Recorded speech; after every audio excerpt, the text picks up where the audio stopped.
Matius pasalnya yang ke-28, ayatnya yang pertama sampai dengan ke-20. Kebangkitan Yesus.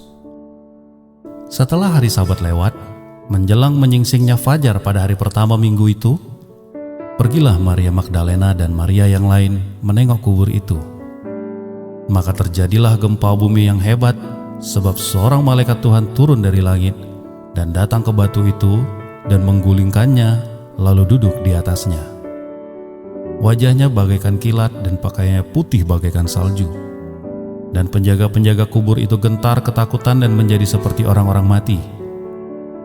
Akan tetapi malaikat itu berkata kepada perempuan-perempuan itu, "Janganlah kamu takut, sebab aku tahu kamu mencari Yesus yang disalibkan itu. Ia tidak ada di sini, sebab ia telah bangkit sama seperti yang telah dikatakannya. Mari, lihatlah tempat ia berbaring. Dan segeralah pergi dan katakanlah kepada murid-muridnya bahwa ia telah bangkit dari antara orang mati. Ia mendahului kamu ke Galilea. Di sana kamu akan melihat dia. Sesungguhnya aku telah mengatakannya kepadamu." Mereka segera pergi dari kubur itu dengan takut dan dengan sukacita yang besar dan berlari cepat-cepat untuk memberitahukannya kepada murid-murid Yesus. Tiba-tiba Yesus berjumpa dengan mereka dan berkata, "Salam bagimu." Mereka mendekatinya dan memeluk kakinya serta menyembahnya. Maka kata Yesus kepada mereka, "Jangan takut, pergi dan katakanlah kepada saudara-saudaraku, supaya mereka pergi ke Galilea, dan di sanalah mereka akan melihat aku." Dusta Mahkamah Agama. Ketika mereka di tengah jalan, datanglah beberapa orang dari penjaga itu ke kota dan memberitahukan segala yang terjadi kepada imam-imam kepala.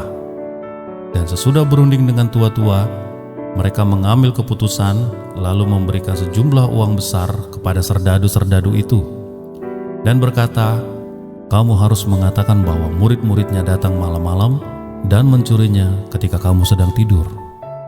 Dan apabila hal ini kedengaran oleh wali negeri, kami akan berbicara dengan dia, sehingga kamu tidak beroleh kesulitan apa-apa." Mereka menerima uang itu dan berbuat seperti yang dipesankan kepada mereka. Dan cerita ini tersiar di antara orang Yahudi sampai sekarang ini. Perintah untuk memberitakan Injil. Dan ke-11 murid itu berangkat ke Galilea, ke bukit yang telah ditunjukkan Yesus kepada mereka. Ketika melihat dia, mereka menyembahnya. Tetapi beberapa orang ragu-ragu. Yesus mendekati mereka dan berkata, "Kepadaku telah diberikan segala kuasa di sorga dan di bumi. Karena itu pergilah, jadikanlah semua bangsa muridku, dan baptislah mereka dalam nama Bapa, Anak, dan Roh Kudus. Dan ajarlah mereka melakukan segala sesuatu yang telah kuperintahkan kepadamu.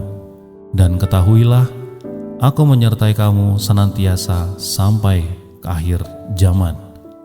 Demikian firman Tuhan.